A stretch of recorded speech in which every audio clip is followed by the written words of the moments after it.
special year for us Tibetans. Talo 먼저 무대 손진 체결에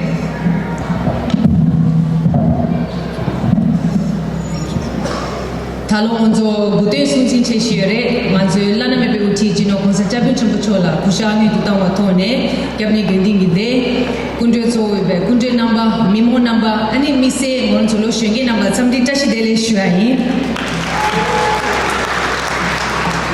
다리 군제 소베 군제 넘버네 자롱 부친게 제바틀레 고 송아티 덴바레 차송 무티여 슈아이 베도 베미체도 자롱 부친레 하 나게 Zawani ni chuyo mare, thi ngoron so temba namyan jeju mare.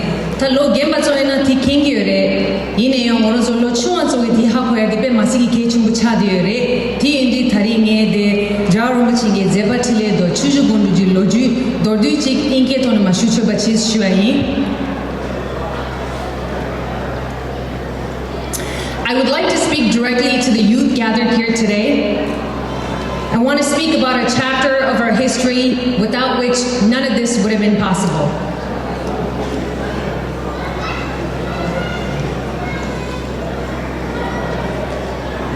Chu Ji Hong Chu, 4 rivers, 6 ranges.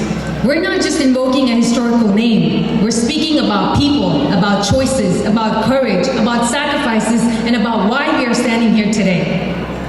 The 4 rivers, Tsompo, Drishu, Zachu, Muchu, flow from Tibet and give life to millions beyond our border. The 6 ranges rise across our nation, especially in Kham and Amdo. Together, 4 rivers, 6 ranges means all of Tibet. It means that when Tibet was in danger, Tibetans stood up, not as Khampas or Amdo people or Uzang people, but as one Tibetan people.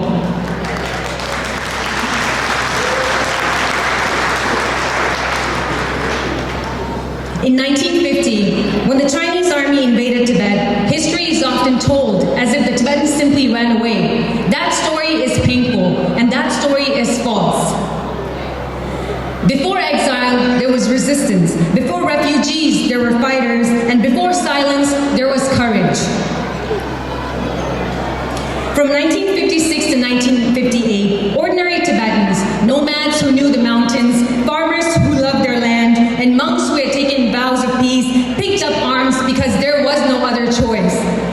They formed Chujugundu, knowing that they were facing one of the most powerful modern armies in the world. Many knew they would not survive. Many died in battle, many died in prison, many never returned home. Then came March 1959. On March 10, the people of Lhasa rose up in defense of their leader. On March 17, His Holiness left the Nobulinga Palace disguised as a soldier. That night, Tibet held its breath. Members of Chujugundu walked ahead of him, guarded him, misled enemy forces, placed themselves between His Holiness and danger. They escorted him across rivers, through snow-covered mountains, and all the way to the Indian border. And here's the part that breaks my heart every time. After safely bringing His Holiness to India, many of those fighters waved the Chujugundu flag and turned back. They could have stayed in safety, they could have chosen exile. Instead, they chose to return, to fight again, to protect our people, knowing that capture, torture, or death was almost certain. Many never returned. Through their courage, His Holiness's journey endured. Through their sacrifice, His life was safeguarded. Through their devotion, that Tibetan identity lived on, and through their strength, wisdom, and unwavering resolve, we are here today. As we celebrate His Holiness's 90th birthday, it is especially important to remember this truth. His Holiness's safe arrival in India was not inevitable. It was secured by Tibetans who knowingly risked everything. So next time when you wave the Chujugundu flag, remember that it represents Tibet and the Tibetan people, the bloodshed to protect our motherland, the unity of our 3 provinces, and the resistance against the Chinese occupation of Tibet. If His Holiness represents the soul of Tibet, Chujugundu represents its courage. One without the other would not have survived.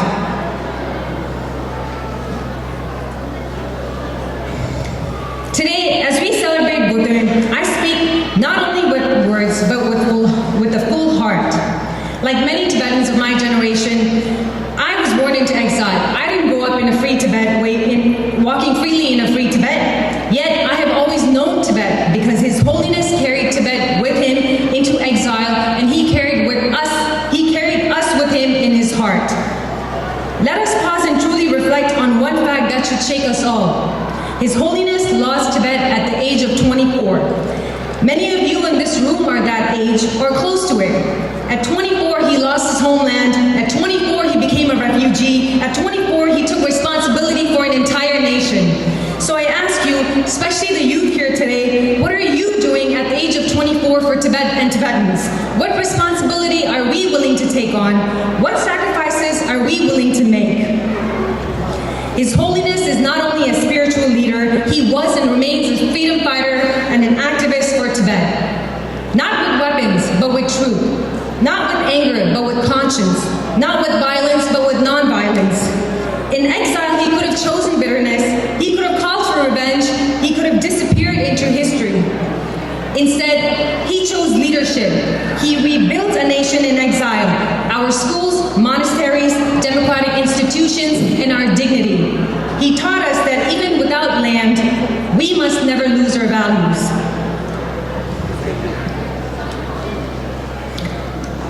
And here is something we must clearly say. His Holiness made compassion fashionable. Today, the Western world speaks about mindfulness, corporations teach compassion, CEOs meditate, universities study emotional intelligence, governments speak about empathy and well-being. This did not happen by accident. This happened because one Tibetan monk stepped into the modern world and spoke about love, kindness, and the mind, not as religion, but as human necessity.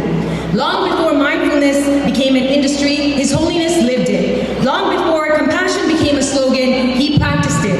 The packaging may be modern, but the source is ancient. At the heart of his life are his 4 commitments, which are simple, powerful, and unwavering.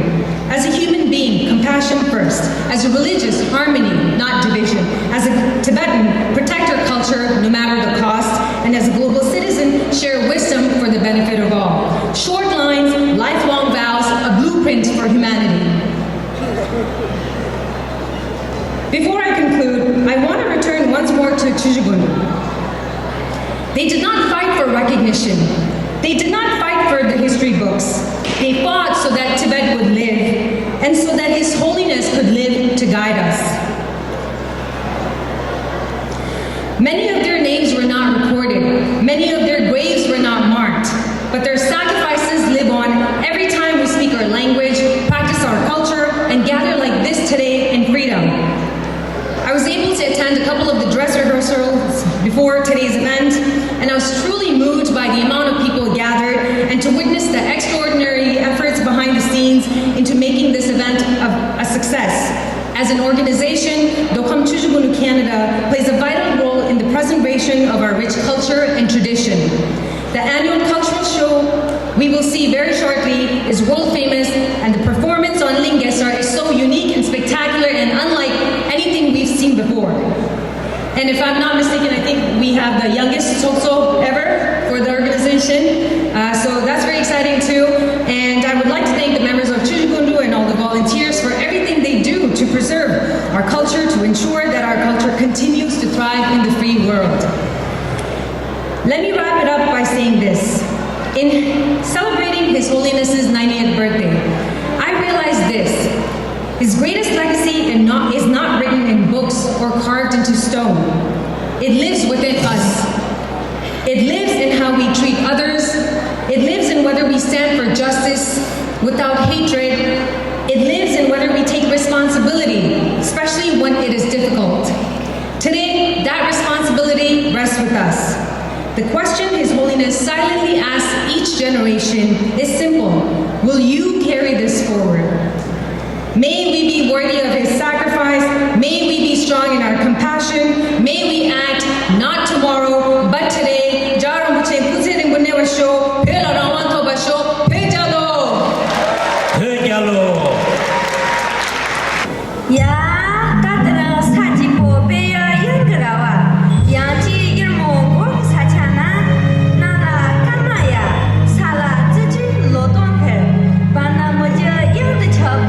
Jahi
Nanjing Go Sachani, Yazi, Linden Zombai.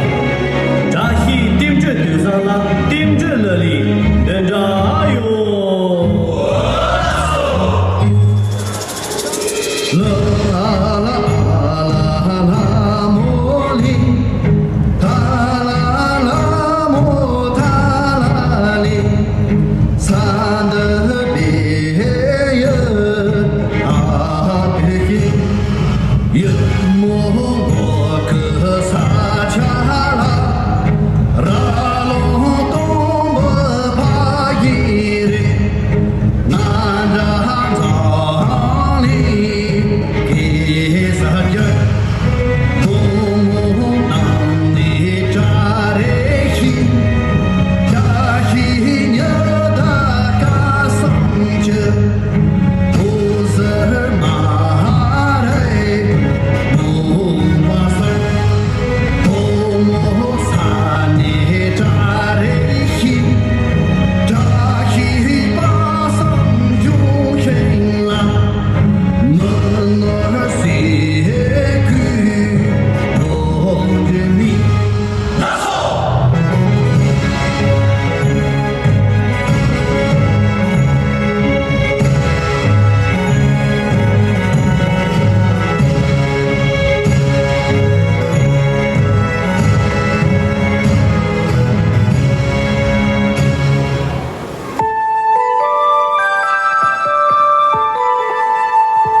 Nga shipe rong tsa chagwe chi